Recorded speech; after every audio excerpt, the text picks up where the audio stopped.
Racing isn't easy, but experiencing it is. iRacing puts you in the driver's seat with the industry's leading sim racing game.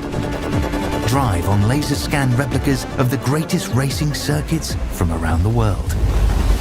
Go head-to-head against other drivers chosen by skill-based matchmaking to ensure competitive racing at every level. Compete across all your favorite series. In officially licensed cars, engineered to deliver the most accurate driving experience possible.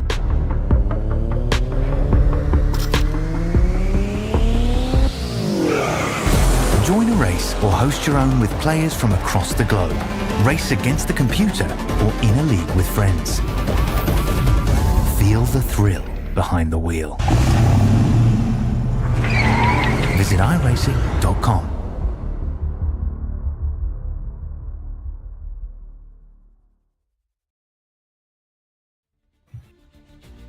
Hello everyone, welcome to the Australian NASCAR eSeries. We've traded the cactus for the palm tree, the desert sands for the beach. We're racing at Homestead Miami Speedway tonight for our X Series. Who's going to rip the wall, who's going to go down low, we'll only have to see when all these drivers start racing and try and find their way to the front. In the booth with me tonight, we've got Carl Wilkinson, and on the broadcast side of things, we've got Dean Hopton. So welcome, everyone.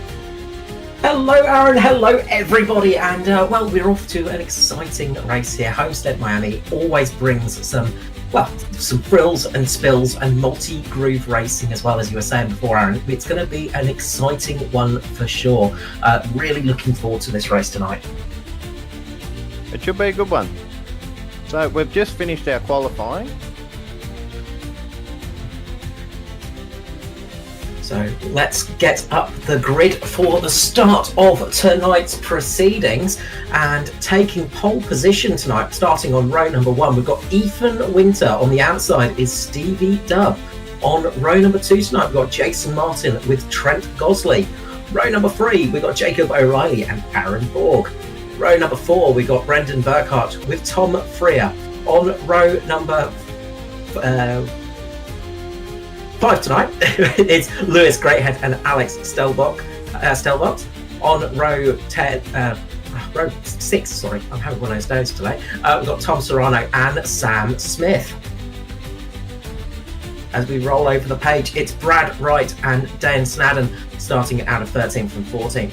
It's Daniel Boyd with Andy Barber to his outside on 15th and 16th. 17th and 18th positions tonight, we've got Robert Dunt and Jordan Drowsick. Out of 19th and 20th tonight is Shane Byrne with Josh Micklemore. Anthony Cuthbertson with Dave Douglas 21st and 22nd. 23rd and 24th is Fitz Beaumont with Henry King. And coming down towards the rounding out of our field, we have Ryan Barber and Aaron Gilbert, 25th and 26th. 27th is Riley Curtis with Brad Newman to his outside. Jason Holdsworth down in 29th with Ryan Jones on his outside. And then it's Luke Betts. And rounding out the field tonight is Matt Danson, starting all the way down at the back of the pack. Watch out for some of those cars down there because they are going to be working their way through the field tonight. A lot of fast cars right down to the back there, so they'll be interesting to see how they come through the field and the strategies they play and how efficiently they can get through the traffic. Yeah, I'm going to be really intrigued to see what they do in the traffic tonight because it's going to be tricky. Sometimes it can be tricky to pass here. You're going to see some cars sort of sticking it to the low line, trying to save the tyres, and some people will be riding it up high, trying to get those passes done. So that is really going to mix the field up tonight. That's it. As they start to roll off the pit lane there, we can see our schedule. So we're at round 6 at Homestead, Miami. And then next week, the short track of Martinsville. Very different track style, same shape of track, but a lot shorter. Yeah, the Martinsville track, always a place to be wary of. It's a place that can really catch you out and cause you some major mishaps very, very quickly there. We're going to there in the truck soon, and I'm a little bit worried about it for sure. That is correct. It's not my strongest track. I've never had a good result there, so hopefully Thursday my luck swings around. Just quickly as they come to the line, Ruben Phelps currently in prime position with his win, with Matt Danson, Ethan Winter up there on points in third position, Dave Douglas and Daniel Boyd. That's our top 5 in the championship, but we're about to go green. I'm going to pass to you, Aaron. So we're just waiting for their Barney. As they come into the start zone, you can see him wave the green flag, and we're green racing at Homestead Miami Speedway. Good jump for Ethan Winter then. As you can see him round into turn 1, he's got a little bit of a lead, not too much. Looks a few spots 3 or 4 wide. All clean through 1 and 2. Everyone sorts their way out. Looks for certain positions, whether they go high early, take a bit of momentum. The trade-off to that is extra tyre wear on that right rear. So Winter's got a good gap into after lap 1, about half a second. Yeah, really good lead up in front. I was just watching that car, and the back end of that thing was sliding through 3 and 4. So he's working it off the right rear straight away, something you want to do at this track. Stevie Dubb up there in second place, battling it away too, with Jason Martin just on his inside. And it looks like... Aaron Borg's looking on the outside as well. As they just filter in. You can see Aaron Borg there in the 43, just going high, trying to take a bit more momentum, try and pass these cars that have to go a little bit slower, but they're going a little bit less distance around the track. As Winter's checked out to a 1.1 second lead there. So it's really a race for second place at this point. Yeah, clean air can be a real big advantage as somebody gets a big snap in the mid corner down towards the back. I think it was the 111 car of Tom Serrano. Just had a big snap of oversteer. It was full-on tyre smoke in the mid-pack. Everybody got through though. Meanwhile, it's 3 wide towards the front as Stevie Dubbs got the 222 on his inside at the moment. Jacob O'Reilly there trying to get down the inside. Of course, you sort of get a little bit more speed in the entry to the corner, but that higher line will give you more momentum off of it, so you get a better run on the exit. So usually you sort of get swings and roundabouts on that bit of the track. But Jacob O'Reilly's clean. Sorry, my bad. Got cleanly past Stevie Dubb there. Yes. And then you've got the 9 of Brandon Burkhart looking on the inside as well. So for these lower end of the podium positions is getting absolutely tight. As you can see, Trent Gosley riding the wall there.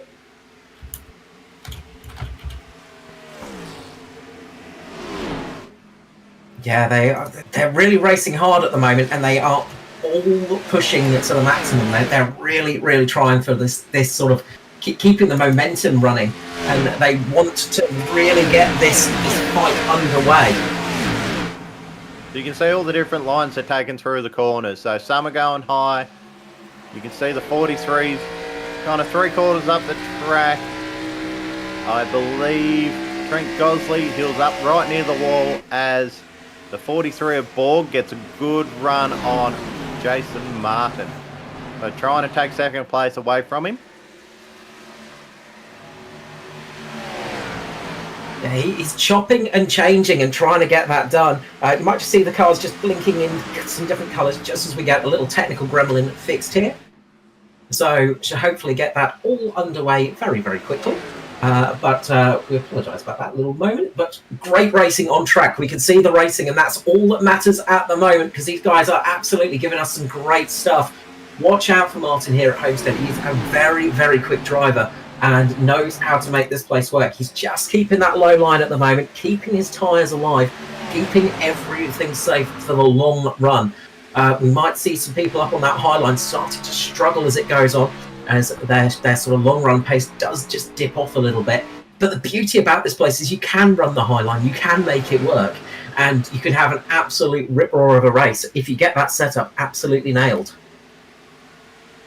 Well, yeah, that all depends on the setup these guys are running in the car, whether it favours the low line, the middle of the track, or if they can rip along the boards on the fence there. It's always most spectacular just seeing inches off the fence. We saw Kyle Larson do it brilliantly in the Cup Series and the Truck Series. Didn't quite get away with the Xfinity. But let's see who's going to channel that inner Kyle Larson and run the boards to try and get that momentum. You can see Trent Gosley.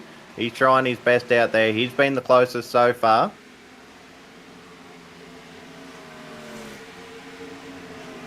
Sam Smith is having an absolute flyer at the moment in the 20, up into P6. Really, really flying up the field at the moment. I looked away for a moment and he was down in the sort of double digits area. All of a sudden he's up in that sort of top 10 area and really pushing hard, really trying to chase Martin and Trent Gosley as they race on here. Gosley on the outside, Sam Smith on the inside. Gosley just gives that wall a little rub. That's going to hurt the momentum, and that's going to give the 20 the chance to go down the inside and make a move.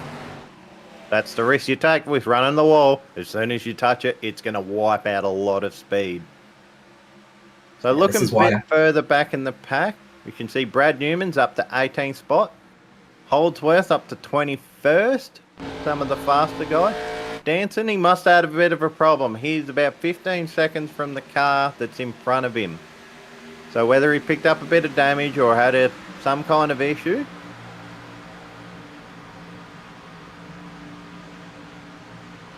Yeah, they're chopping, changing, aren't they? I'm just looking at Ethan Winter up the front. He is absolutely flying at the moment. Not getting the most airtime, really, because he's just so far out in the lead with a really good gap between him and the rest of the field. While all the rest of the field are running 2-3 wide in the background, he is just charging away, enjoying this and just cruising forwards. Just big snap oversteer on the exit for Burkhart. That car got real loose there. Managed to skate it up, managed to collect it, but that's going to cost him time. And that tells me that he's got a little bit too much temperature in that right rear tyre. As we can see him going 3 wide into turn 1 and 2. A little bump, Turn themselves into a pinball. He gathers it up. The 103 manages to get past him while he's a little bit sideways. Sam Smith doing a great job. The car in the middle. Sam Smith doing a great job of collecting that car up in the number 20. The Prime 100 sponsored machine was not making a dog's dinner of that save there for sure. But of course, if you need some dog's dinner, Prime 100.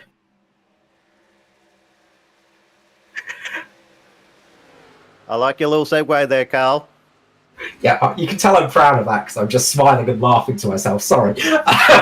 But they are really giving us a great battle out on track at the moment, doing some really good 2-wide action. And this is what we love to see. Ryan Jones there, up 16 positions currently in the DPR car. He's the biggest mover and shaker so far in this race. And well, we saw Ryan having some good results recently. Would love to make it another one, get himself back inside the top 5 for another weekend.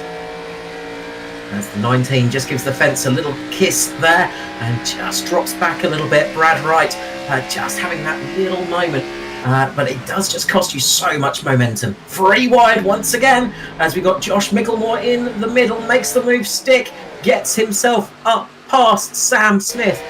Jordan Drazik up there as well, and we can see him concentrating hard, gripping that wheel and working out just full concentration at the moment, keeping himself in that right position at the right time.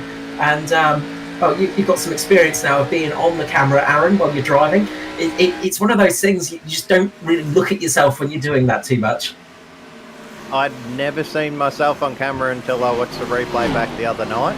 And unfortunately, it was the uttermost despair in my face after an unfortunate accident for me. We're just trying to get the ball rolling, get a few more people. As you can see, someone's hit the wall, lost a heap of momentum there. That black and white car. Well, then we got a slow car on the inside of Brad Wright. Seems to have some kind of an issue there. Gone very wrong for Brad Wright. It has indeed, and it must be some kind of issue because doesn't seem to have taken any damage. Seems to be getting back to pace, but yeah, really weird there for the number 19. It was up in the top 15 before that, but has dropped out completely. So maybe some kind of rig issue or something like that. Meanwhile, up at the front, we've got almost free wide action between O'Reilly, Burkhart and Martin.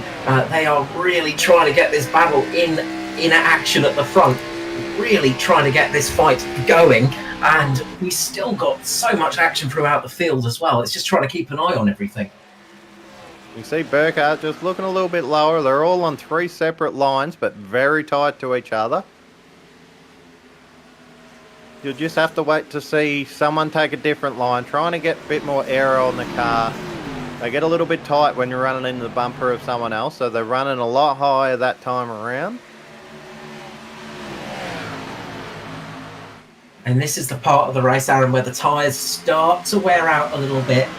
We are 19 laps in now, and this is where tyres can start to get a little bit of heat building up into them as well. It's just towards the end of the day. The sun is still shining on this track, and as that heat builds up, it just washes you out on the exit, and you build your way up and up on the track as much as you want to keep it low. You just can't do it. That's it. So we see Ethan Winter, 3.2 seconds. He's flying out the front. So we're probably about halfway through this stint. If it's going to go full green, these guys probably want to break it up into about 3 equal sections. So you'll see a pit stop somewhere around lap 40, lap 80, and then run to the end. Will we see anybody trying to eke the fuel out, try something a little bit different? There's always little things that they're going to be trying, and of course a caution will just throw such a cat amongst the pigeons here tonight. I was just looking back a little bit. Jason Holdsworth also working his way up through the field, up 13 spots. Ryan Jones 19 spots, and Brad Newman 16 spots. So we said there were some fast cars down the back, and they are starting to work their way through the field up to the front. As we've got up the front still, it's O'Reilly and Martin fighting it out side by side. This is the battle for third place. O'Reilly's got that high line at the moment, going to be using the momentum off the corner. Martin will take that tight inside line, try and preserve his tyres. It's just a battle of attrition here. Who has got the tyre life left in it? We'll find out as Martin does get a good exit. O'Reilly's going to have a little bit more speed, and it's still on here for third position. As Martin just sits in just behind them, just waiting for one of these two to make a mistake, maybe hit the wall, and he'll take that place. He's probably just saving their tyres while these two going side by side just aren't able to save tyres. They've got to go hammer and tongs to try to clear the other one. As you can see, the 222 very close to the fence there. You can see that extra momentum coming off the corner. As we look here, it's Stevie Dub in the green car on screen. He's making the move, I believe, on Brandon Burkhart, so who was looking at the back of third and fourth place, is now finding himself under attack. So maybe he used a bit too much tyre, a little bit too early. Needs to just have a couple of cool down laps, get that temperature down in the tyres. Lewis Greathead's working his way into that argument as well. He's past Brandon Burkhart now. I was just watching Jacob O'Reilly, and the back end of that car is not looking happy. He is absolutely power sliding it through the corner. The rear of the car is getting very, very loose at the moment of that 222. Every time he's on the exit of the corner, he's having to steer right to steer left, basically. It is not cooperating with him. So that run up of the high line is starting to affect him. The rear tyres are starting to drop off, and now Stevie Dub goes in for the coup de grace, moves his way up into fourth position. Making that high line stick for Riley. He's hanging on there. You have to do a little bit less turning of the wheel there, so hopefully protect that right rear. As I think Stevie Dub cleared him in that one, and then we can see, I believe, Aaron Borg and Jason Martin there battling it out for second place. So Borg's just dropped back a little bit. I say Martin is on hunt mode at the moment. He is looking pretty racy and seems to have a little bit more tyre available to him than Borg, who's been sort of pretty happy on that high line. But now it's starting to pay off for Martin. We saw him dropping down, I think, to about 5th or 6th position as the race was going on. But now his tyre saving is starting to pay fruition, and he's starting to work his way up the field and moving his way up into P2. I'm going to try and get the run through the corner, unwind the wheel a little bit, slide up in front of Borg on the straight, and gets that second place absolutely taken. Borg can't do anything to attack at the moment. He tried to take that high line, but it is just not working at this second. Meanwhile, the 6th of Jordan Jurowczyk is moving up 12 positions now. So very, very good run. Just made a move on Lewis Greathead, and he's starting to work his way through the field too. So those drivers that have been saving the tyres, it's coming to them now. It's a little bit of a gamble, of course, because if you get a caution, you've wasted a lot of time saving those tyres. But if it goes green like it has, you are going to be in such a good position. You are going to start eating your way through this field. You could see the look on concentration on Jordan Jurawczyk's face there. He's looking forward. He wants to move forward, get a few more spots. So he's in contention for at least second place. They're starting to pull a little bit of time on Winter, but not too much. It was out to 4 seconds a lap or so ago, and they pulled 0.3 off. So maybe Winter's just cruising a little bit, help save the tyre, cool it down. You see Riley starting to really drop.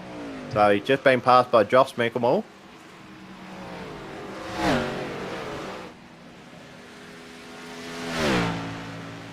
As we watch them all come past the flag stand now, you can get to see the different gaps. They're too wide there, which I believe TV Dub.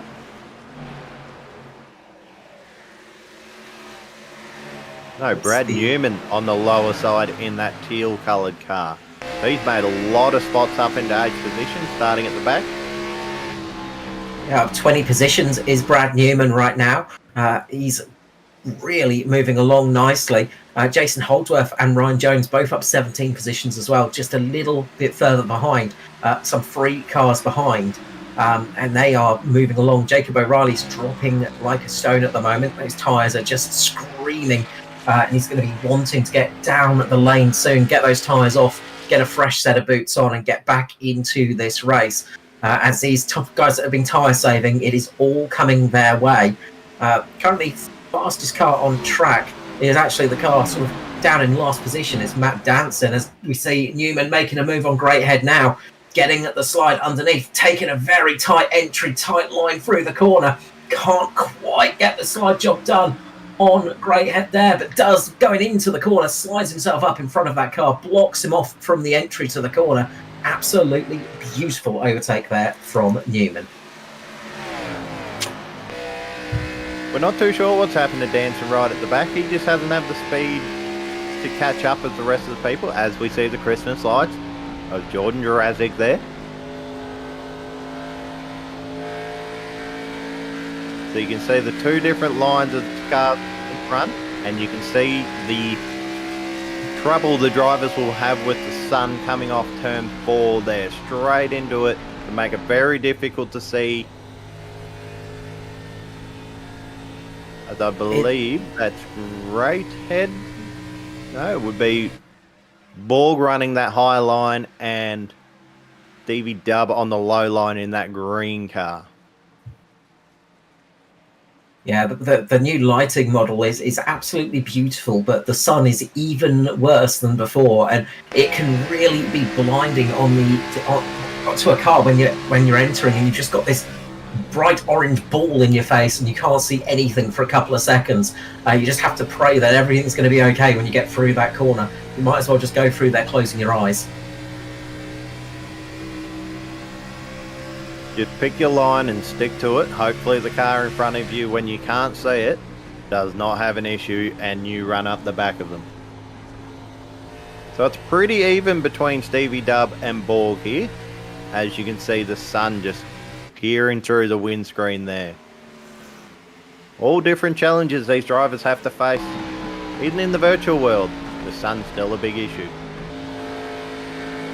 Up the front, Jason Martin is closing the gap on Ethan Winter now. About a tenth to 2 tenths faster each lap. So Jason Martin is slowly digging away. The gap now 2.4 seconds to the leader, as we see some more great action here. The 43 of Aaron Borg, and we've got Jason. I keep saying Jason. Jordan Jaralzik there. Sorry, Jordan. And he is really moving his way up the field as well. So we've got some great pace in that car. Hopefully not going to be chewing up too much of the tyre with the overtakes. Can just keep plugging on. And it has been a case where he's not really had to worry about anybody really taking the low line. Those low line cars are all in a nice group together. So he's not had to really think of another attack method. So it's working well at the moment for the number 6. You can see he's up 14 spots on the little battle for fourth graphic that we've got there. Josh Micklemore up 14 spots. Newman up 21 spots. A lot of big moves in this field. There's a very good chance for an undercut sometime soon. Who's going to pull the trigger early to go in the pit lane? You run the risk of dropping that lap down and then the caution come out at the end of, as you come out onto the racing surface.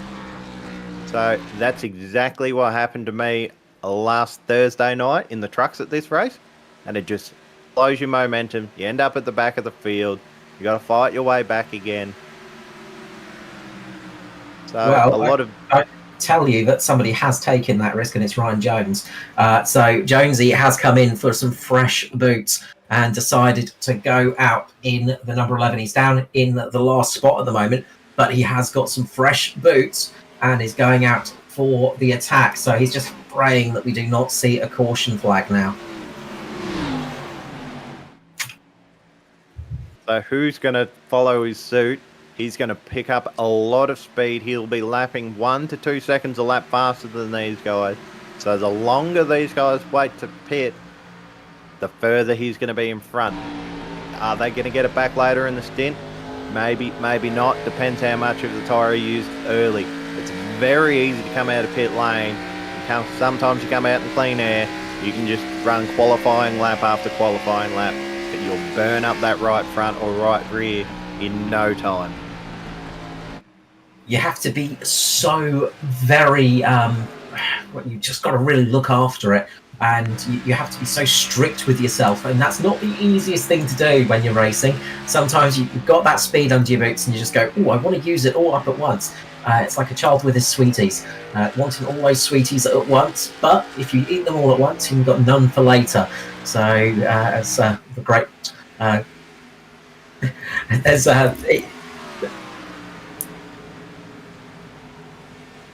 yes, absolutely stealing that off of Martin Brundle, I'm afraid. The caution is out, and that's exactly what Jones did not want to see. What is the caution out for? Let's go and find out. I think it might be Trent Gosley. He's in the lane, and he's had a big moment. So, a big moment coming off of 4. So, let's see if we can get that replay and find out what's happened to car 29. Car 04, sorry. Just gotten a bit loose off turn 4 by the looks of it. Running that high line, clipped the wall. And it just oversteered the car a little bit. You can see he's turning there.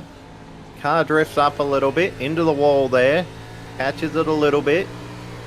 And then just loses it from there. Slides down into the apron of the main straight there. Just ends up a little bit too slow on the main straight there. And that causes the caution. That is not what Ryan Jones wanted to see, but it's what everyone else wanted to see at this point. So the pit stops are coming. It's going to be a busy time down on pit road. Everybody in right now. You've got to hit your marks perfectly. Don't speed. Get in. Stop correctly. Get the tyres on. Get the fuel in. And then get back out. It's so easy to make a mistake. As we got a little incident, I think, with Riley Curtis and Ryan Barber making contact in the lane. So there has been a little accident there, but everybody else getting out quite quickly. And fortunately for Ryan Jones, he will be right behind the pace car now, but he'll have to wait for that last caution lap to get the wave around, and he'll be fighting to get back to the back of the field before that green flag waves. Or did I say Ryan Jones? I meant Ryan Barber. Sorry about that. Yeah, Riley Curtis and Ryan Barber made a little bit of contact in the lane, and it just sent Riley Curtis into the wall. So he's going to have to get some repairs done as well on the the left front. So not an ideal situation. You've got to be careful in pit lane because cars don't always phase through each other. So you've got to really be cautious still. And that looks like it's happened. But as you were saying, Ryan Jones is just in a horrible position right now. He'll have got the lucky dog. He'll be able to go round. But he's going to be on some tyres that have done about 7 laps now, 7-lap-old tyres, while everybody else is on fresh boots, and it's just going to be such a painful position to be in.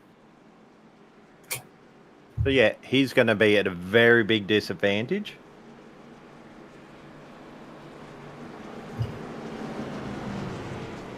Pace car lights are out. We line up 2 by 2. It's Ethan Winter, Jason Martin, Stevie Dubb, Jordan Drowsick, and Josh Mickelmore with Brad Newman, Aaron Bull, Tom Freer, Lewis Greathead, and Jason Holdsworth. That's our top 10. And, well, it's going to go back to extreme racing once again. They've all got fresh tyres. They're all going to be hungry. Who is going to be taking it from here? We've got to keep an eye out for everybody for sure.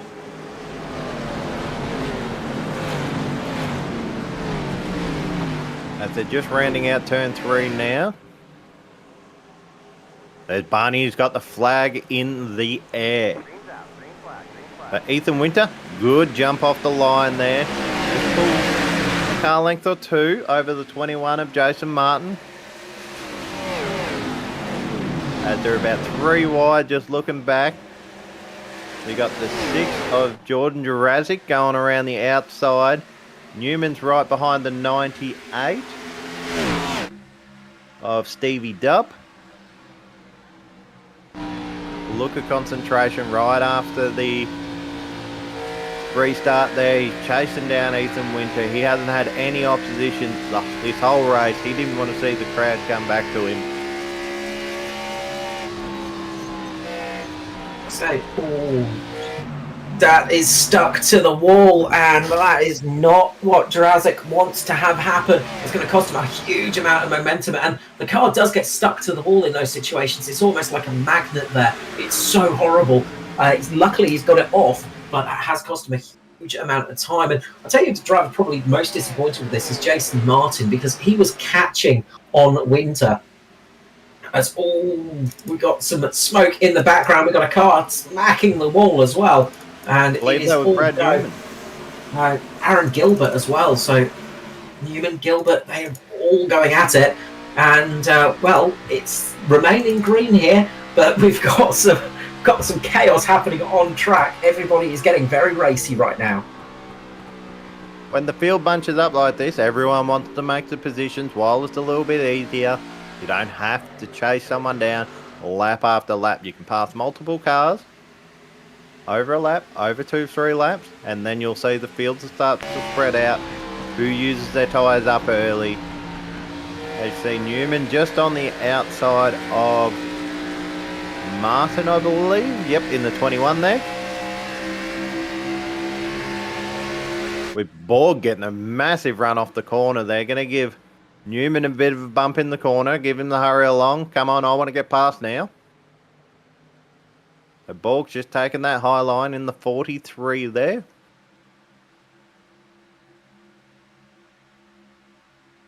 Just following Newman. He thinks he's the faster car. As we can see on the little graphic there, if you're on the YouTube, you're not subscribed, just hit the thumbs up, subscribe to the channel. You can hit the bell icon, let you know whenever time we go live. So it's Tuesday nights for the X Series, Thursday nights for the Truck Series, and every second Sunday for our ANC races. They're the big ones that everyone wants to be in. As you see, Borg just running real high up near the fence, not quite on it. Just playing it safe, just one lane down. As we got the 6 of Jordan Jurassic, just maybe being the bottleneck here, just allowing Ethan Winter to just skip away a little bit. As you see, a big run there from Josh Micklemore. He's going to look on the inside, try and take the short way around the corner. And he might have a good chance here because Jurassic just gave that wall a bit of a spank, and that's just slowed him down that little bit, cost him that little bit of momentum, and that's going to give a big slide through the corner as well. That car was not looking good. As the 43 of Borg just gives him a nice little bump, squares him up. Then Borg says, I'm not waiting around here. I'm going to send it up the inside. Then you got Brad Newman on the outside, or further inside there. Just giving Borg the squeeze. He thinks better of it and just pops out. That was very, very close there. I think there was some very gentlemanly behaviour in that pack for a couple of moments there, because often you would not be given that much room.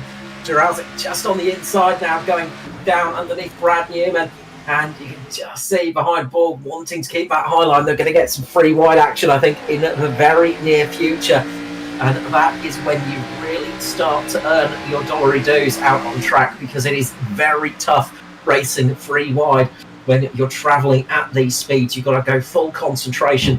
You've got to really make sure you know what you're doing and have faith in that driver outside of you as well. Especially if you're in the inside of both the cars. You've got to have faith in the guy below you, the guy above you, that they're not going to squeeze, and you turn into a pinball. You see the flames just shooting out the pipe, so it's starting to get into the twilight zone now. The sun's starting to set. We have been informed that the Homestead Miami has paid its lighting bill this week, so we should be able to see the cars nicely on track.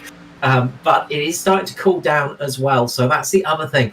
As this race goes on, the track gets cooler. That's going to change the characteristics of these cars as well. Who's got the car set up to run in the cooler conditions? We might see a big swing of people's performance as that goes on.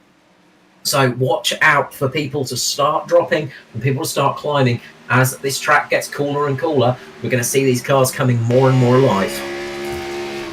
Then who can chase the adjustments in pit lane? Ooh, nearly got the end, or the back end of Josh Micklemore, I believe. Nearly got hit by Borg. As Borg takes that high line, tries to take the momentum, he's looking to the inside, he's going to have another run around the high side, just get a little bit closer.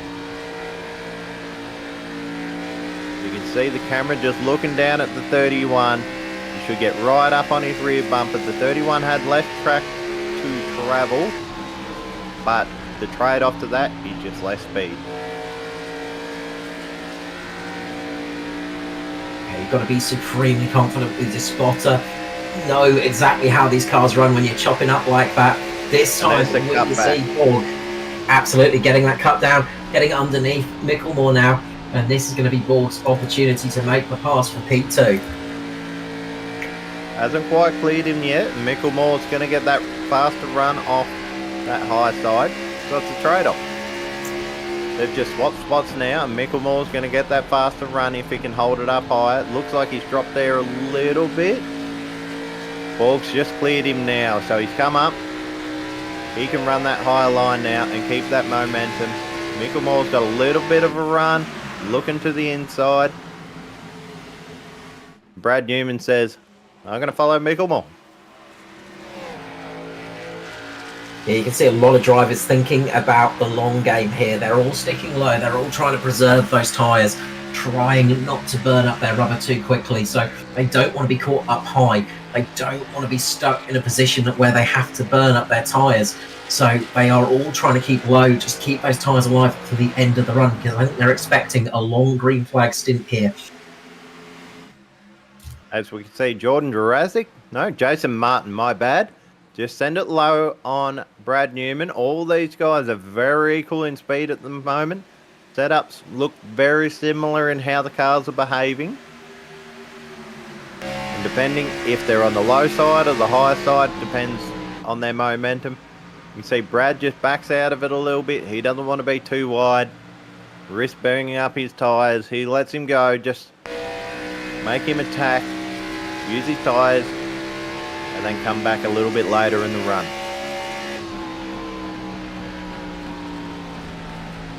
As we can see our race recap there, lap 58 of 126. We're getting ever so closer to that halfway mark.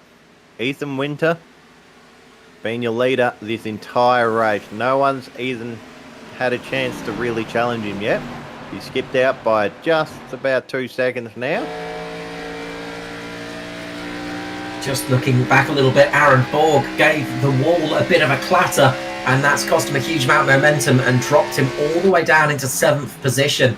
Not what Borg will have wanted, and that has just really hurt him in this run, and starting to drop like a stone. Looks like he's just starting to struggle a little bit with the tyres compared to those guys running that low line. It's just not quite paying off at the moment, but as this track cools, could start to come back to him in the latter stages. That high line could really switch itself on. That's the chance you take with running different lines here. You might be quicker in the short term, but it will come back to bite you.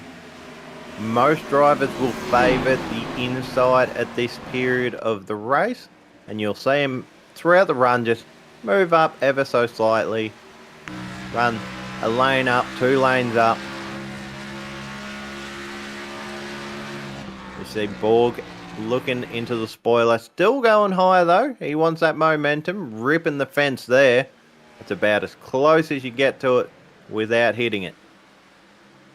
But I think he might have hit it because he's losing a lot of speed to the cars around him. You see he just got passed by Lewis Greathead and Brandon Burkhart.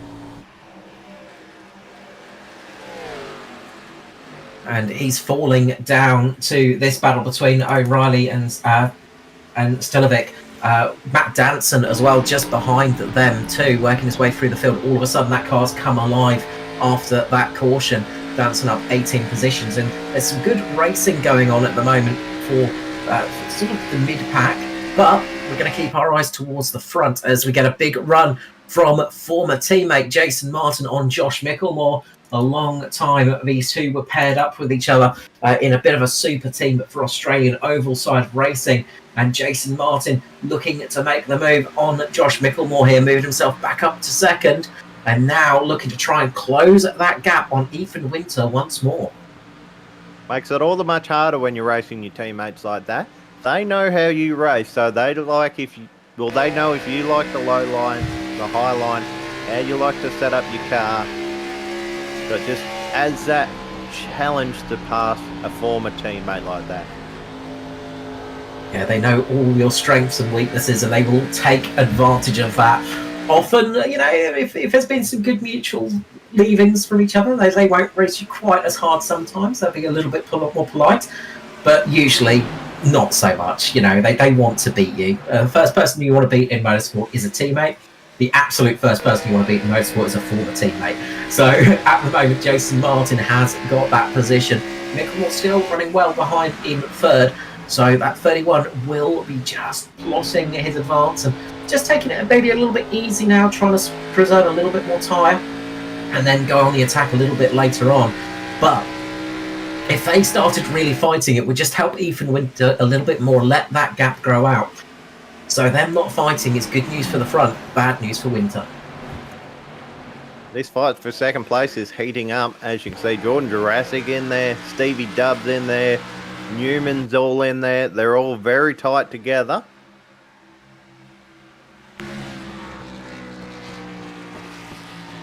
So we're starting to see They're 23 laps into this pit cycle now. Who saved their tyres? Who might have a little bit of difficulty? As you can see, Stevie Dubb's just looking on the inside of Newman. And they're chopping and changing their lanes at the front as well. This is something interesting. I was just watching Jason Martin and he's just switched to that high line. Decided that's going to be the better line at the moment to try and close that gap. And now Josh Micklemore's thinking, well, if you're going to sit up high, I'm just going to take it low and take that position back. And this is exactly what Ethan Winter wants to see in his mirrors. The rest of the pack fighting, because if they start battling hard, they're going to just cost each other time and lose Ethan Winter up front. He's just going to keep building that gap. He's just under 3 seconds, just now ticked over 3 seconds, I'll say it, so he's just checked away. He can save his tyres. As we look 3 wide, Newman's on the bottom of Jordan Jurassic. No, it wasn't. It was Mick Memorial's on the bottom of, who then Stevie Dubbs just cleared too, so maybe he's had a bit of a slide come off turn 2. Lost a lot of momentum in that, as you see Stevie Dubb clatter the wall there. That's going to hurt his run into turn 1.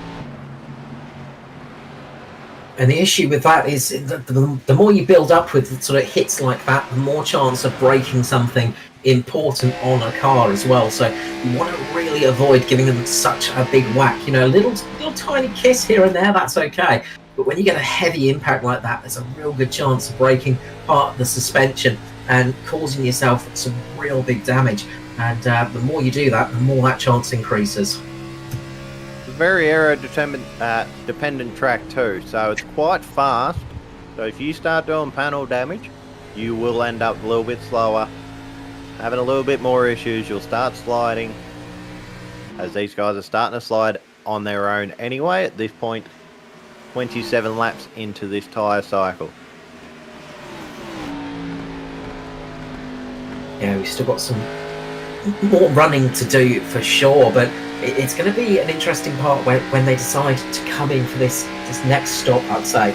It's going to be interesting to see who rolls the dice comes in first. I was keeping an eye on Ryan Jones down in 21st position.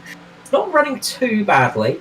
The tyre's definitely not helping, but is keeping with the pack. But importantly, keeping himself on the lead lap. But I'd imagine we'll see Ryan Jones one of the first cars in, because he'll be a little bit lighter on fuel, of course, but he has also used up a bit more tyre.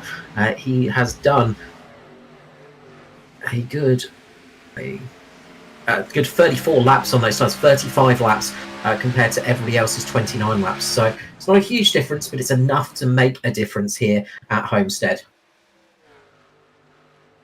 No doubt he'll be aiming for the bottom end of the tank to try and bring it about even with the other guys that will leave maybe 5 laps on the table to get those fresher tyres. I suspect you'll start to see cars coming in about the lap 85 mark. Leave about 30 laps, 40 laps to go at the end. And then it is, at what point do you pull it in? Oh, Stevie Dubb giving the wall another big rub there. That is not going to help his challenge tonight. But it's that thing of, you don't want to come in too early, because there's always a chance of a caution coming out when people are coming out on cold tyres or going into the lane on warm tyres. There's a high chance of that caution flag flying. So sometimes it's worth the risk of just sticking it out there and just hoping that caution flag appears. And then you'll also have some fresher tyres for the end of the race too. So a few people will be trying for the overcut tonight, I'm sure. But as we always say in motorsport, the undercut is a very strong piece of racing. And they're all going to be taking advantage of that, as we see Brad Newman and Jordan Jurassic there battling it out. Newman up on the high side, gets the move done, gets himself up into 3rd position. That's 25 positions gained in this race so far for the number 40 of Brad Newman. As Jurassic just falls back a little bit into the grips of Stevie Dubb, just looking there patiently. We're looking a little bit further down. And this is Matt Danson. Making on the board with move the secondary on wide. Lewis Greathead and Jason Holdsworth up near the fence there. But Danson's made himself in the top 10 there, so that last caution really played in his hand. He must have had an issue at the start of the race. Maybe started from pit lane to keep it safe, but without that early race caution, he was just stuck right at the back, nothing he could do. Once they're all bunched up, he's just been picking them one by one up 23 spots.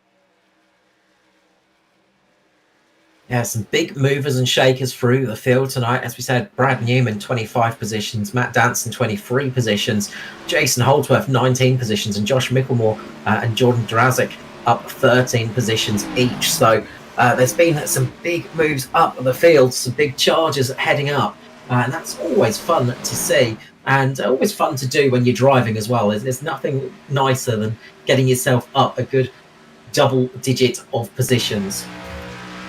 Just see Daniel Boyd there trying to make a move on Teo Sereno. Just lost a little bit of speed there, so he must have hit the wall coming out of turn 4. You can see that momentum he's bringing just to close that gap right back. So Teo must be struggling with a bit of a loose car. Just struggling to get that power down. And you got the 103 of Dane Snadden having a look on Shane Bowen. Doesn't matter where these guys are in the field, they do want to make these positions. They want to just try and get that extra championship point, move ever so closer to the playoffs. That's it. Everybody is thinking about those positions now. We're in that sort of halfway point of the season, just over halfway. And everybody's starting to think about those playoff spots and sort of trying to figure out where they're going to be in the championship. A few cars really getting sideways as well on the exit, especially through turn 4. There's a bit of a bump sometimes just on the exit of turn 4. It just catches the car and just causes it to get a little bit hairy on the exit. And you've got to be quick with the hands to get that car back under control. It's mostly single file at the moment. These guys would have used the best out of their tyres. Especially Danson moving up 23 positions in basically this restart alone. Most of the guys are running there or thereabouts to where they are. The big loser in this stint would be Aaron Borg now going from the top 3 down into 13th. See, Danson's just made the move on Lewis Greathead there. Chasing down Josh Micklemore. I was just looking back. Teo Serrano had a little bit of contact with the wall, made a little bit of contact with Daniel Boyd, but they've managed to keep it pointing in the right direction. Still keeping the wheels moving in the right direction as well. So good news for them, but don't want to be doing that too often because it will really hurt you. Newman really riding the wall at the moment, taking that high line and ripping the wall and keeping himself right up there, trying to close the gap on Jason Martin as they both try and close the gap on Ethan Winter. It's down to 1.6 seconds now, the gap to the lead. So that gap is very quickly closing. That says clear to me that Winter's got a very good short run car. But Martin over the long run just chips away ever so slightly. See Brad there, very close to the wall. Stevie Dubb deciding to run the wall as well. Trying something different. I was about to say that was definitely some contact with the wall there. That was wall just with the magnet just pulling him against that wall, unfortunately, and that's just hurt him that tiny little bit. You see Brad a little bit loose on corner entry. Just allows him to get that car rotated. You can see how little steering input he's got through that mid corner.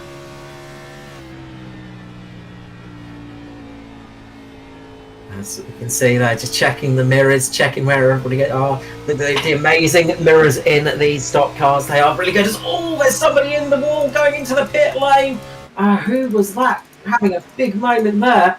Just going back to find out who that was. I think it was Anthony Cuthbertson. I think it was Cuthbertson who had a big moment heading into the pit lane. Just locks up the rears and finds the big yellow buckets of doom on the entry to pit lane. And that is night over to the 264. Let's see if we can get that replay up. So just coming into pit lane here is the 264. Just decides, wonder if there's a little bit of a snap on the exit, or if it's a late call to come into pit lane, but locks up the rears and boom! Oh, that's a hard hit into those barriers. So it just looked like he was a little bit hesitant coming into pit lane, or coming off the banking, but he's just left it to the last minute, thought, I'm going to pit now, and just come off that transition from the banking onto the apron. Just a little bit too hard, bit too hot. And maybe a little bit too much rear bias. Sat in that car as well, because it looked like the rears just locked up on them. Up the front, issues for Ethan Winter. He is hitting the walls, and it is starting to fall away for the number 29. He is the 39 dropping pace at the moment to Jason Martin. He keeps just giving that wall a little clip on entry, little clip on exit, and that's cost him in so much time and momentum. You can see him now. He's thought better of it. Instead of ripping the wall, he's going down low just to play it safe. There's half a car off the wall there, but it's really brought him back to Jason Martin. You can just see the difference there. Jason's getting a little sniff of it. That carrot dangling in front. So now we have 40 laps to go. Winter just gave that wall a little nibble again, and the gap has closed once again. Martin in the draft as well. So those cars are going to really close up quickly on the back of Ethan Winter. And I think there's also Dave Douglas just ahead of him, being the first car to go, sort of one of the first cars going a lap down in this group. He's going to want to try and stay on the lead lap. So expect him to make it slightly less easy to pass, for sure, if they do get up to him. You can see Jordan Durazic and Brad Newman still going door to door. One on the high side, one on the low side. Really no advantage to either one between them. See, Brad gets the run of the momentum there. But then Jordan, just on that low side, a lot less distance. You can see he pulls it out in front. Then you see the high side then take its advantage. Unless Jordan can come up for the block. He's blocked him. Brad's going to look high. Brad's going to follow him down low this time around. See the look of concentration on Jordan's face there. Got the Christmas lights in the background. He celebrates every day of the year. Newman in pit lane. As Brad comes to pit lane.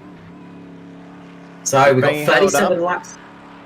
37 laps remaining, and he's pulled the trigger, and everybody is going to be seeing that and going, we need to come into the lane soon.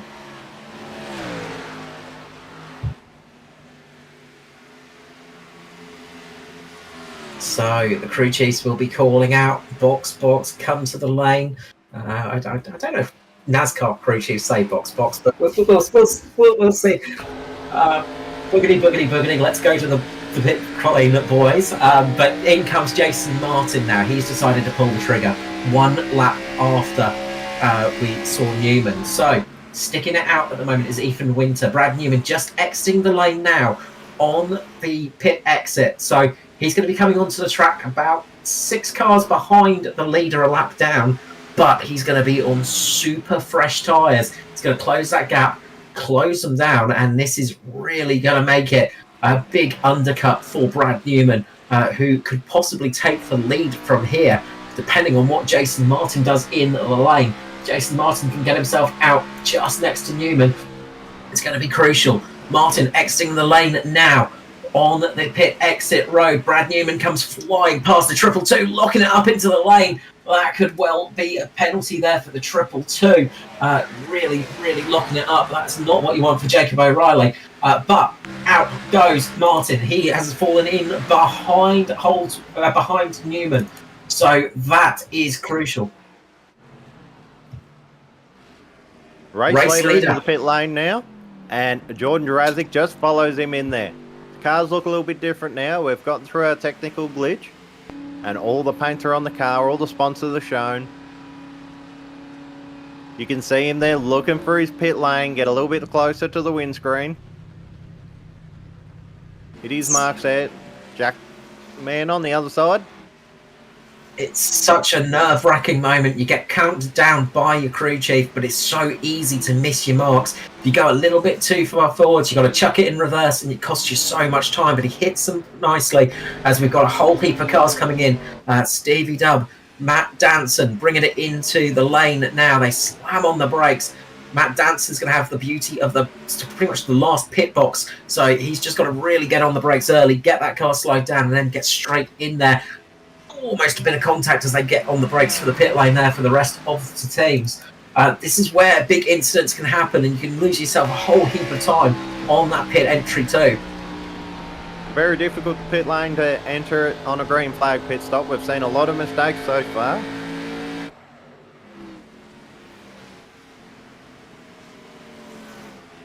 So Tom Freer, Josh Micklemore, Lewis Greathead, Burkhart, Holdsworth, Beaumont, Curtis. There's still a stack of cars that haven't come into the pits yet.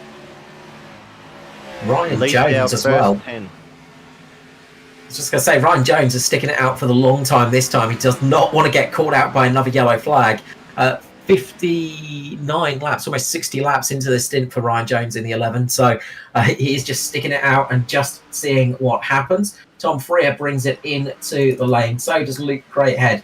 They get it nicely slowed down. That's going to put Josh Micklemore up into the lead. I'm sure Trev Micklemore is out there watching and enjoying and cheering on Josh at the moment. A big hello to everybody out there watching the feeds, watching the broadcast. Say hello, give us a mention in the chat, let us know what's going on, and let us know who you're supporting tonight, because all of those little things do help the broadcast get out to more and more people. A big thank you to everybody for joining us as Josh Micklemore's bringing it into the lane, gets it slowed down, gets it off onto the apron. Nicely done. Everyone navigates their way around him. That's the important bit. Everybody gets around. So this is going to promote Jason Holdsworth into the lead. Still yet to make a stop. So you've got Brendan Burkhart, Fitzroy Bowman, Ryan Jones, Sam Smith, Robert Dubbed out there. The car's yet to stop, so they're going to be taking it a little bit longer here and trying to take advantage of some fresher tyres for the end of the race, or hoping a caution comes out very, very soon. They say Newman's jumped Martin and Winter, who must have lost out big on pit lane. He's followed behind Jordan Jurassic as well, as he's just passed him again.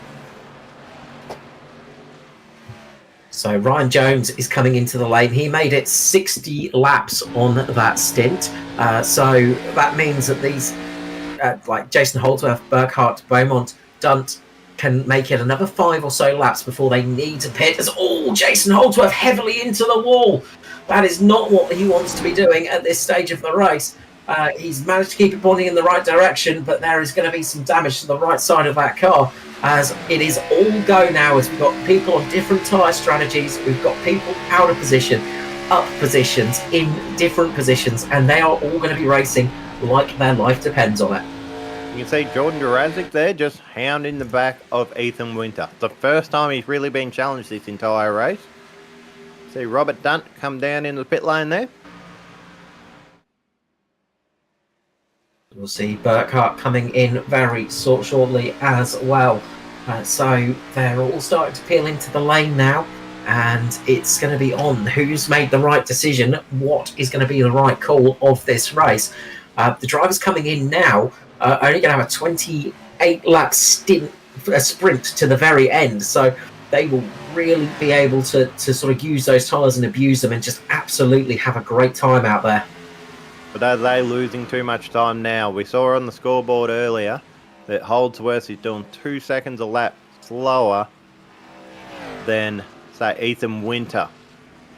So you're giving up 2 seconds a lap for a fresher tyre. At this point, it doesn't make a whole lot of sense to stay out like that. They're just hoping for a caution.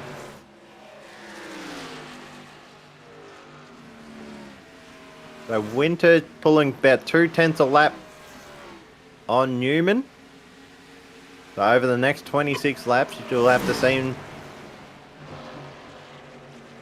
just have to navigate their way through traffic now. We've had a long green flag run, so the field's going to be very spread out along the track. But that's the other big thing about this now is the traffic is going to be in the mix of everybody. So you're going to have cars a lap down, cars trying to get their laps back, and races. Oh, Beaumont Caution is out for Fitzy Beaumont.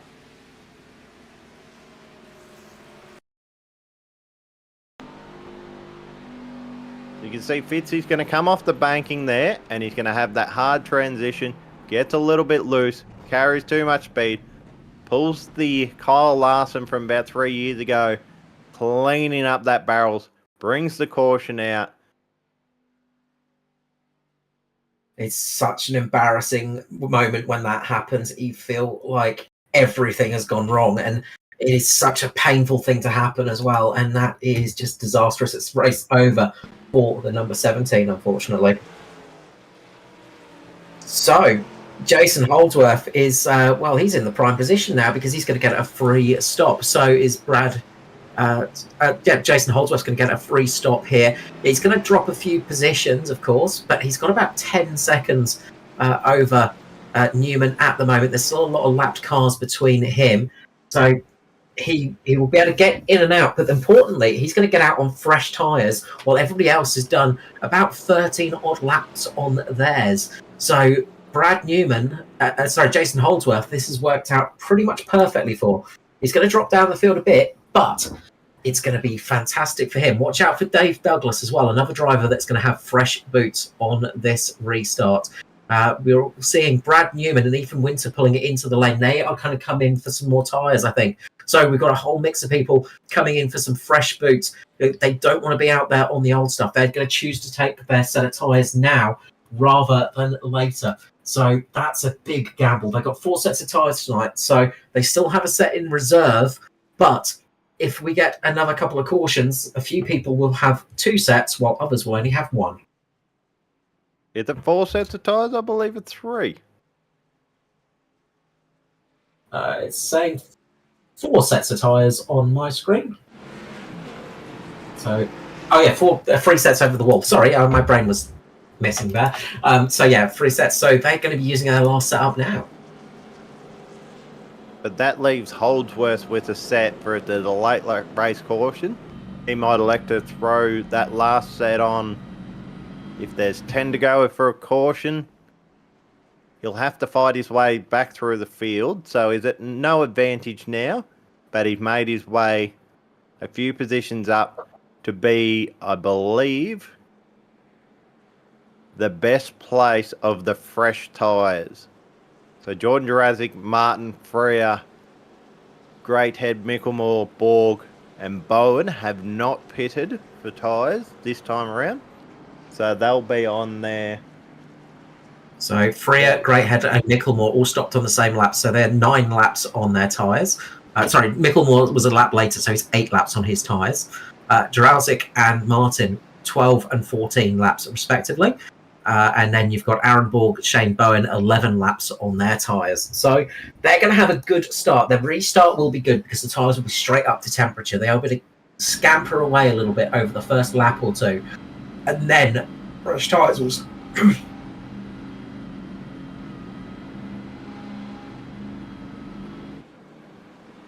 the fresh tyres will start kicking in. But the lights are out on the pace car now as we line up for, I believe, our second caution of the night. So the second restart. 23 laps, so there will be 22 laps to go at the stripe. And Jordan Drowsick leads the pace of field away here. He's going to be the car that's going to be turning effectively into the pace car here, setting the pace. He's going to get into the restart zone. When will he drop the loud pedal? He's waiting, he's waiting, he's waiting. He goes now, gets a good restart there. Number 6 away nicely. Watch out for those fresh tyres. On those fresh tyres, you've got to be careful not to take it too early because they're going to be cold still. So you can make a mistake. You can spin the car up quite quickly on those cold tyres as somebody almost does it in the background. But the front of the field has got away nicely. You should see Danson's made the move on the number 8. The Newman gets very loose. He managed to hold on to it. He just got into the back of Greathead. And Jason's around. He gets cleans up as they dive left and right further on. That's our third caution of the night. That car's very broken there. He'll take a toe to the pit lane. So you can see that. So Newman got loose. The cold top. What was I saying about cold top tyres, Aaron? What was I saying? I almost know what exactly that. But Newman Jason gets a little bit loose.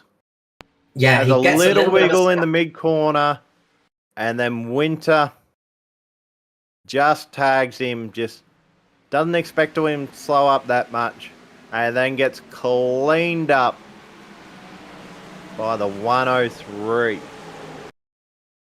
Andy Barber as well just goes heavily into that car. Andy Barber is going to be really suffering from that too. So quite a few cars got caught up heavily in that one. And, well, Jason Holdsworth is out of this race. The right rear of that car is absolutely torn apart. So we'll see here from Andy Barber. Watch this car. Watch on board here as he's coming through. Unsighted, pretty much. He's got a car. What's going on in front. No, he's going to see some smoke. Tries to avoid it. The 103 was on his outside, and that's why the 103's gone round as well. Because the 103's just made contact with those two cars as well. And yeah, completely unsighted. Great job from the DPR car of Ryan Jones to avoid it. That might be one to worth a bit of a look at because he absolutely nailed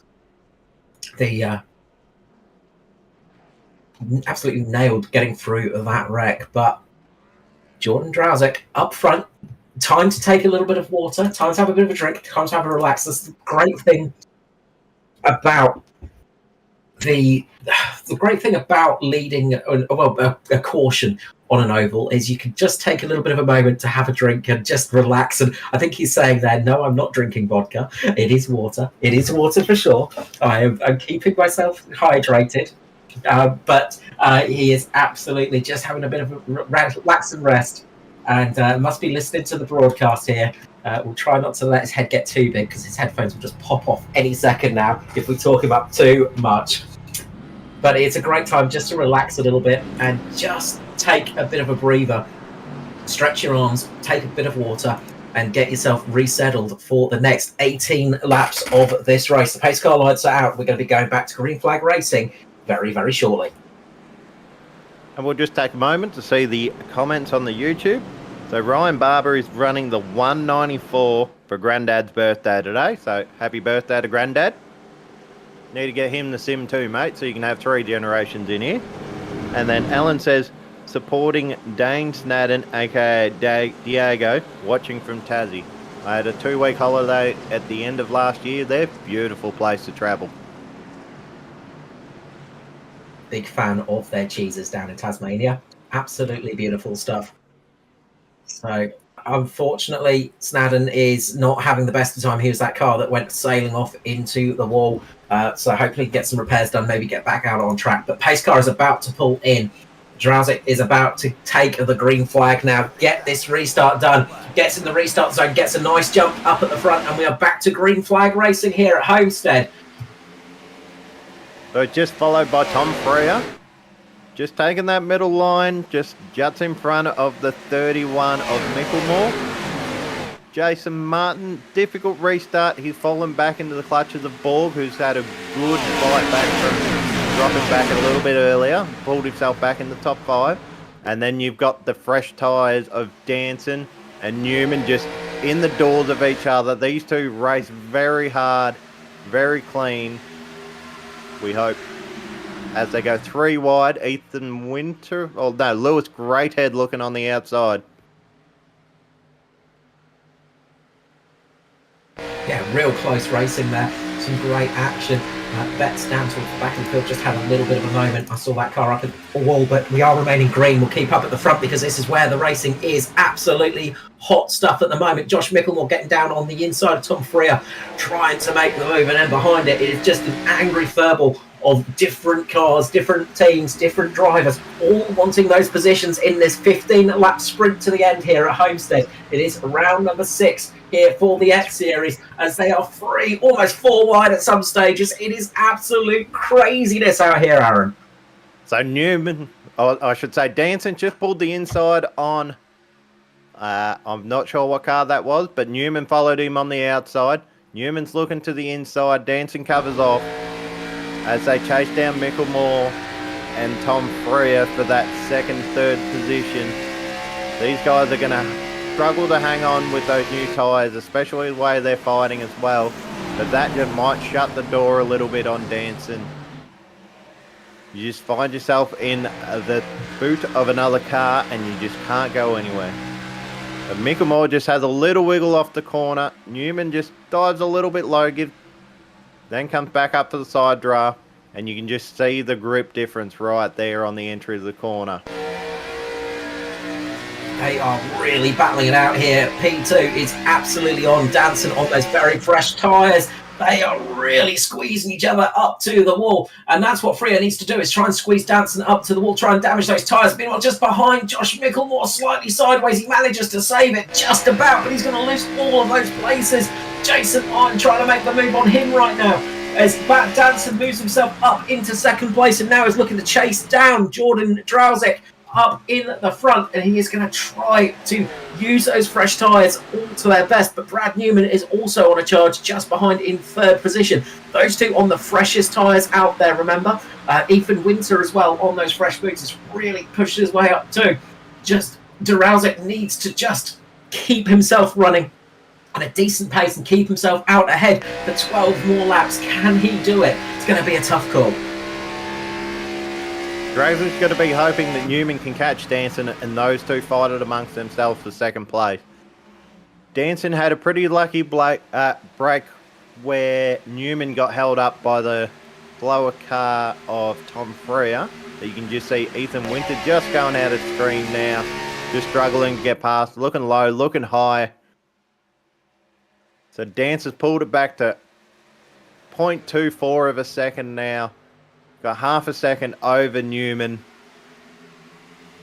And just behind in the background, we've got 3-4 wide at some stages of Martin, Micklemore, O'Reilly, Jones, and Riley Curtis, Stevie Dubb, Lewis Greathead. They are all battling for position. Every lap, they seem to be changing 3 or 4 spots each time round. They are shooting up, shooting down. They are really flying around. Now we've got Danson catching the battle for the lead now. So Danson just dives it on the inside. Jordan Drowsick just covers it off a little bit. You can see that look of concentration. He knows he's in trouble, but he basically keeps it clean and just blocks Danson's runs. Danson shoots low. Jordan goes to cover it. You can just see the wiggle on Danson's car as the aero blocks him. You can look on the inside. He's just got that extra traction. The caution is out. The caution is out. This is exactly what Drowsick needed, and unfortunately we've got the caution out, and I think it's for Dave Douglas, the number 10. Going back to have a look at that one, find out exactly what's happened. It looks like Douglas and Serrano have made contact with each other coming out of turn number 2, and big contacts wide up for Douglas. A big bit of, it looks like netcode related there as well. Just shot Douglas up there hard, and bang. That is not what you want to happen. Just straight into the wall. Douglas follows.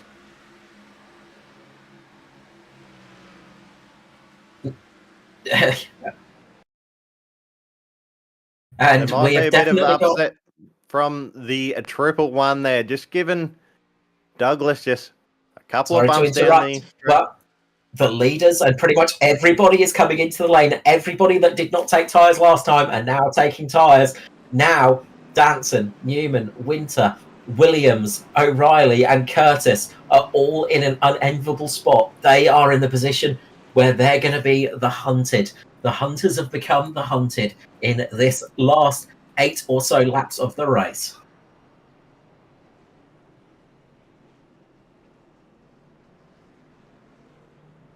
So the lead pack will drop down to about 10th position.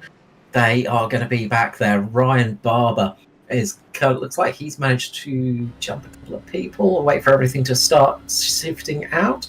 As Jordan Jurasic has managed to get up into the leader of those fresh tyres, so sits in 10th position. 10 cars in what could be about 6 or 7 laps, Aaron. This is going to be a spicy one, isn't it? Well, Douglas will probably peel into the pit lane, I would imagine, with damage, or he'll be really slow off that restart. There he goes on the infield road just there. I believe he's on the road course. Yeah, I believe that. Yeah. The left front is not looking great there. That car is not looking like it's handling properly. It's got the new road course handling pack on it, which is a disconnected left front wheel, unfortunately, for number 10, Dave Douglas. And that's our Thursday night commentator.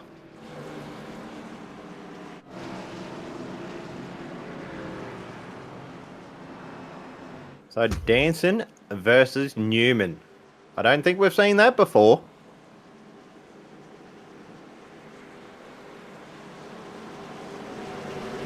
So who's 7 get the lap good jump? shootout.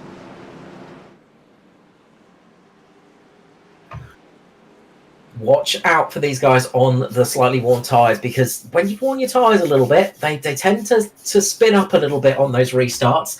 It's very easy to let the rear slide, find yourself losing traction on that restart and spinning up those rear tyres. So you saw there that Danson was actually doing some practice runs, just getting an idea of how much traction he's got. And that's one of the things with Danson. He's got a lot of experience leading races, knows these little tips and tricks, and that is a good little tip and trick to carry for the future. Into the restart zone they come. The 30 of Danson is about to drop the hammer, gets down nicely, gets the power down. None of them spin it up too much. They all get away smoothly. Now those cars behind need to just be a bit cautious in this lap. They've got cold tyres, remember. If you push too hard, you can very easily spin out and find yourself wrecking. So you've just got to take it cautiously now, let the tyres warm up, and then go on the attack. The 39 of Winter and the 40 of Brad Newman, door-to-door, coming into turn 3 there. Just helped Danson just skip away a little bit. As we see Jordan Jurasic running the wall there. He's going to be looking for that momentum. He's not caring about tyre saving. He's just going to want maximum attack, all the momentum. You can see Newman's now ducked to the inside as they just close that gap ever so slightly, and then it just comes back a little bit further as they fight. This is exactly what Danson wants to see. These two fighting, just going from high to low side. They're going to be going slow because of it. Then we see Jurasic up into 7th now, so he's made 2 positions on the restart. His tyres will start to be coming into the their heat range. You can see what was going to be the momentum, but now he's a little bit boxed in. He can't really go high because that car was loose on the inside. So he's just going to drive up the inside of the 222 here in the 98. Side draft a little bit, jump down to the inside and use that extra grip, all that extra traction. As Stevie Dubb just kind of closes the door on him. He's running out of time, but he's got that fresh tyre. He gets on the inside of Stevie Dubb. Door to door, turning into turn 3. Matt Danson does not want to see a late caution here. He does not want to see a green-white checker right now, because that is just going to extend the race a little bit more, and that could really hurt him. Oh, drowsing into the wall, gives the wall a big hit there. There's a car going round in the background. They're wrecking in the background. Is it going to go green? They managed to save it just about, do they? No, there's a DPR car going into the wall, and they're wrecking. The caution flag's going to come out. So big wreck for, I think Ryan Jones was in that one. And that Danson is did exactly... not want that. No, this is giving me flashbacks of Thursday night in the trucks, Aaron. Very similar situation over there where we had late cautions, people on fresh tyres, people on worn tyres. Big hit for Jones there. Bollock's just loose and then just cleans up Jones on the way through. They were having that accident for about half a lap. It was really, really all happening. The cars got loose. There was a big smash on the outside. You see the 43, the 28 making contact. Jason Martin just 21. makes contact with the rear. Spins it round, down into Jones, sorry. Jones goes up on the wall, can't steer it. It just goes straight up there, trying to stop the car. Nothing can be done there, though. And boom, Alex Stoic just makes big contact. That is a lot of cars with a lot of damage.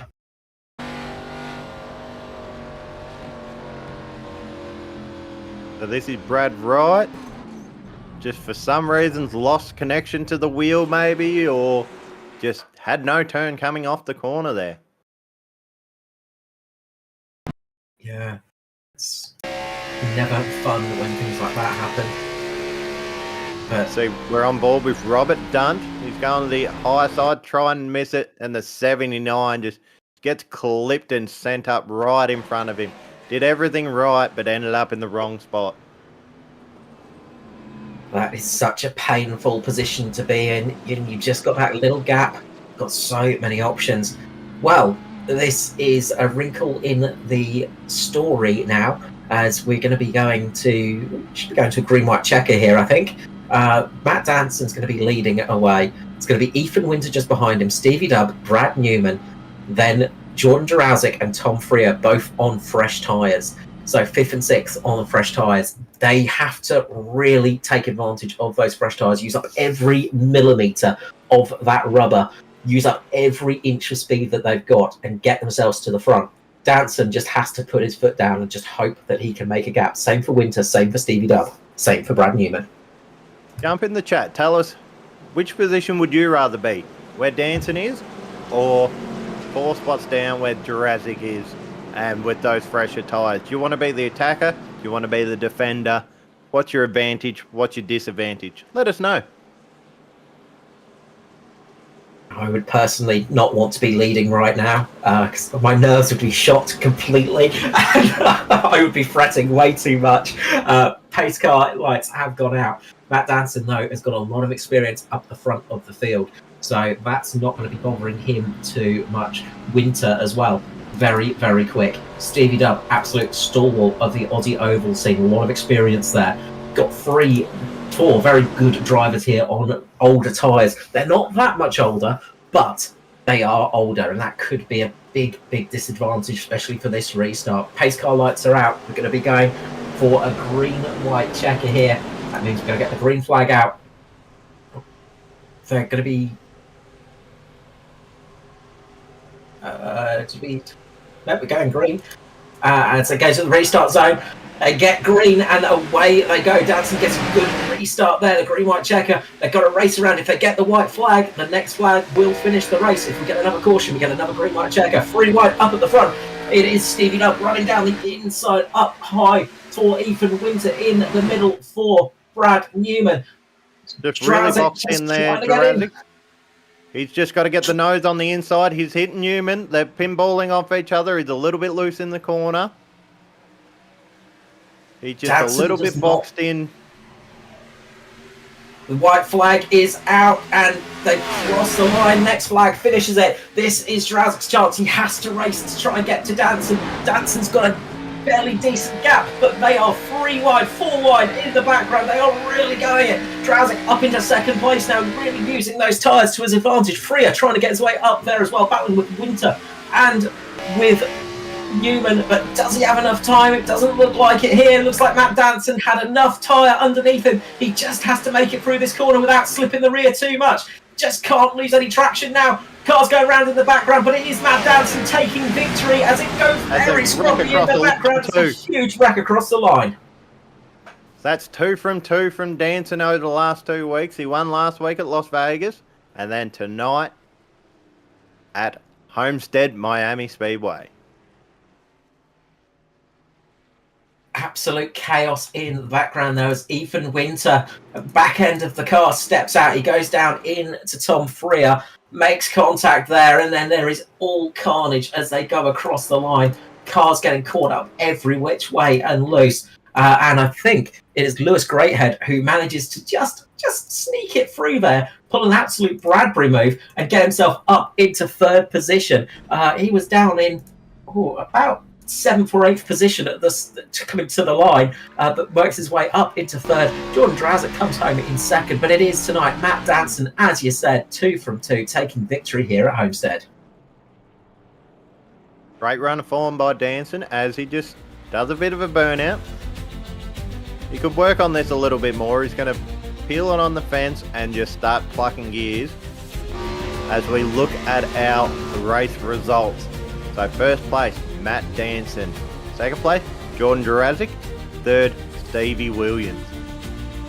Then followed by Lewis Greathead, Brad Newman, Jacob O'Reilly, Aaron Borg, Brandon Burkhart, Jason Martin, Josh Micklemore, Shane Bowen, Tom Freer, Sam Smith, Ryan Barber, Ethan Winter unlucky to come back in 15th after dominating a lot of this race. Riley Curtis in 16th.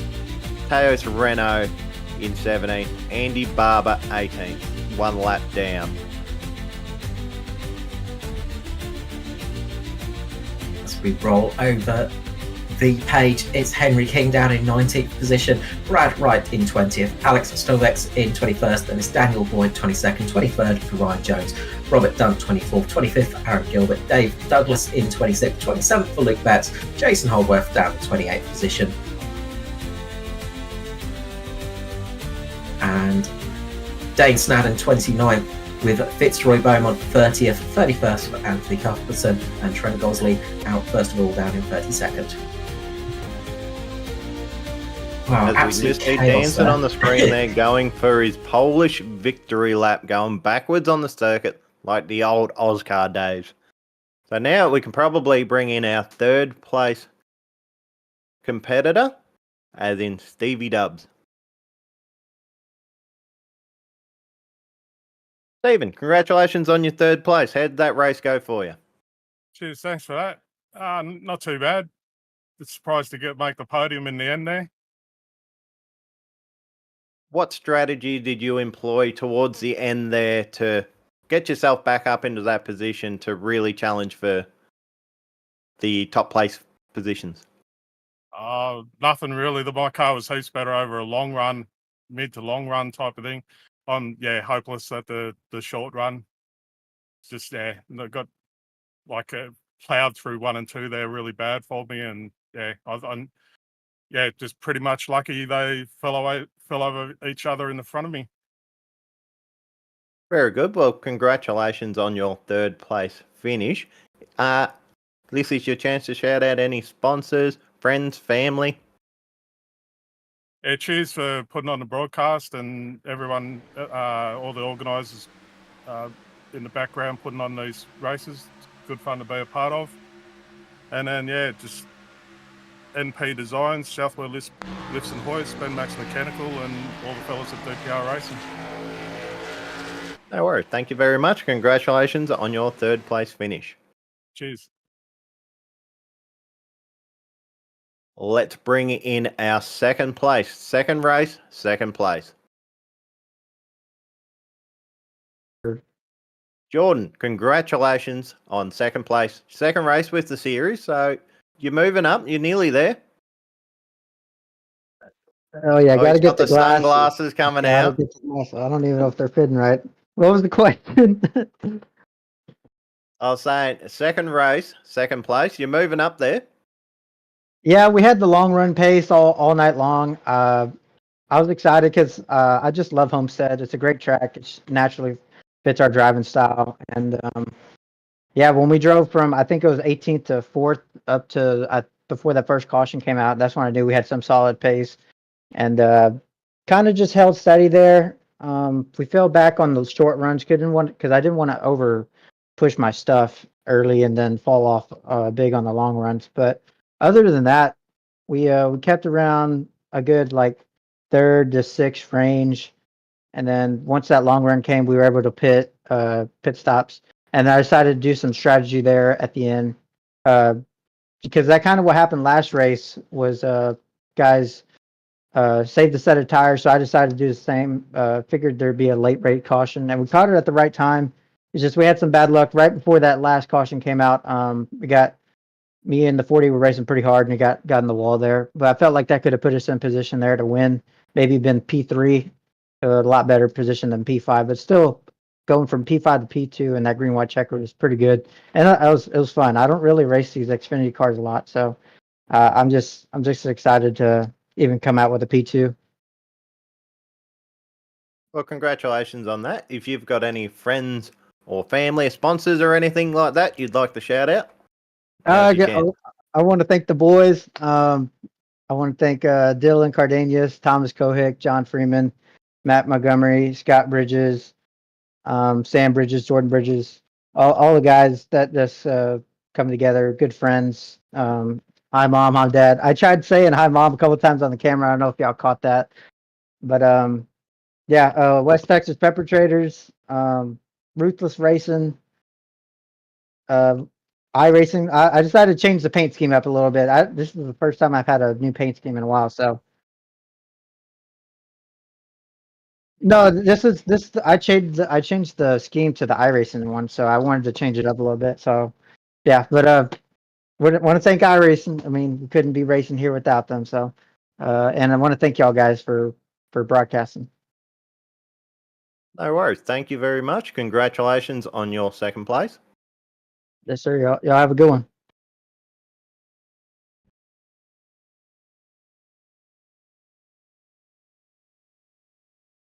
So go back, try to get that replay going again.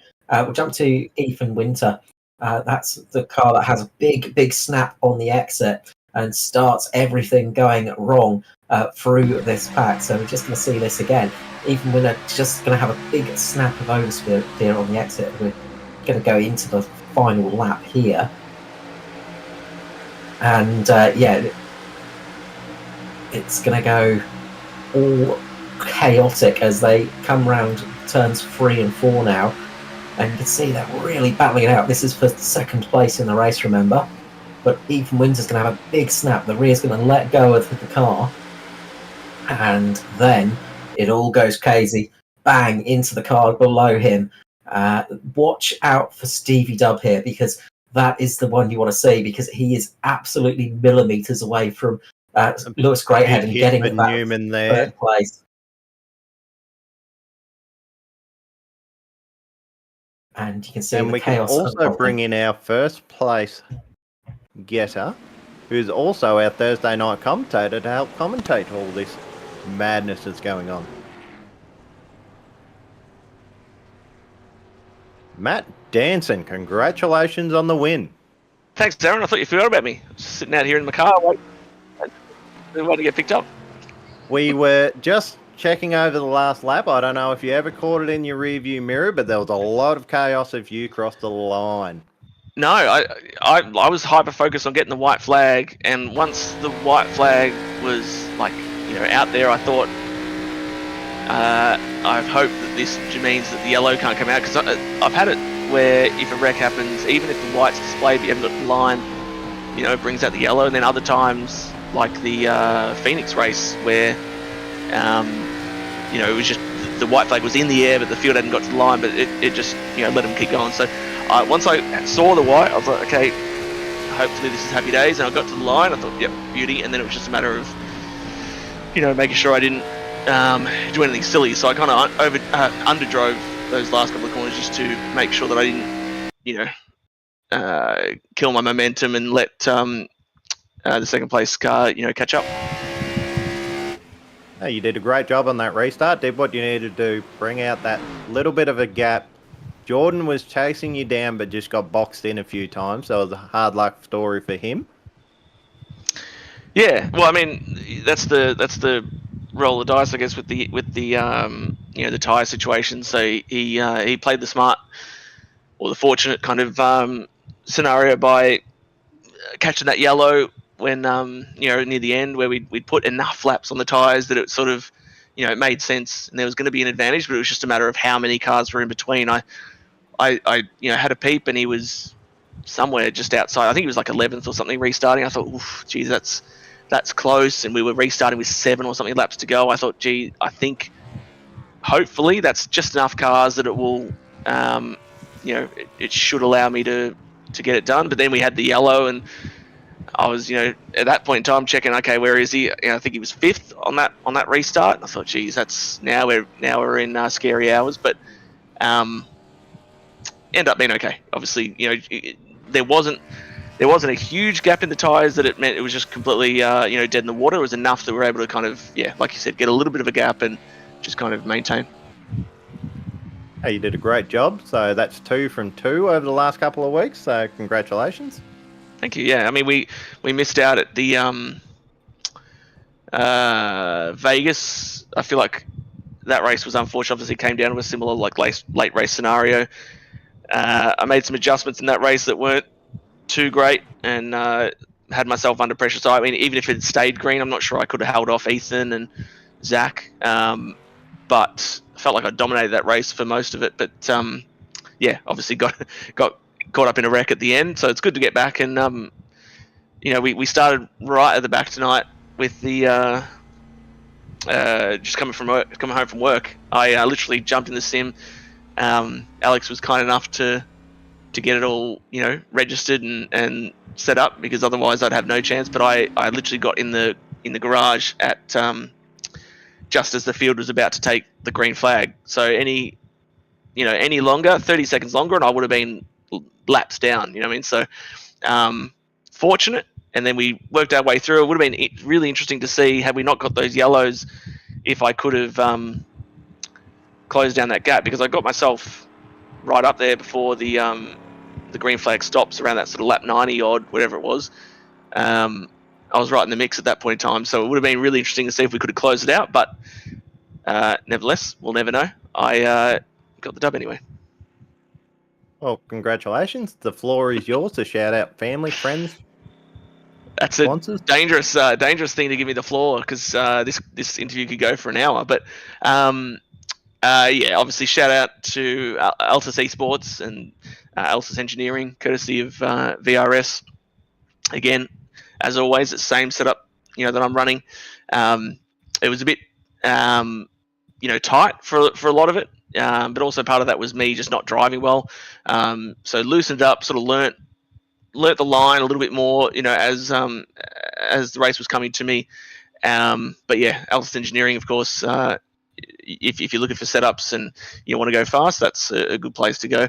The league as a whole, Race Tech Seats as well. Sorry, I should say Race Tech Gaming. But the league, obviously, for putting everything on. You guys in the comms. I know how tough that gig can be. So I look forward to listening back to that.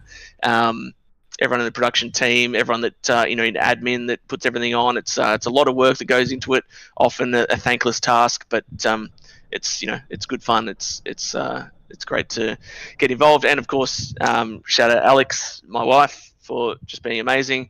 Shout out Ollie for also being amazing, and good stuff.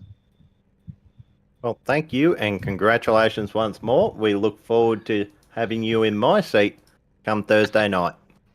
Thanks, Aaron. Appreciate it. See you, mate.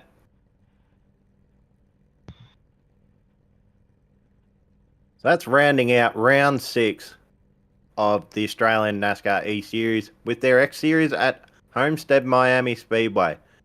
So I've been Aaron Dorman. Joining me was Carl Wilkinson Withy, and behind the cameras, Dean Hopkins. So we're going to bid you good night now, and we look forward to seeing you next week. Thank you very much.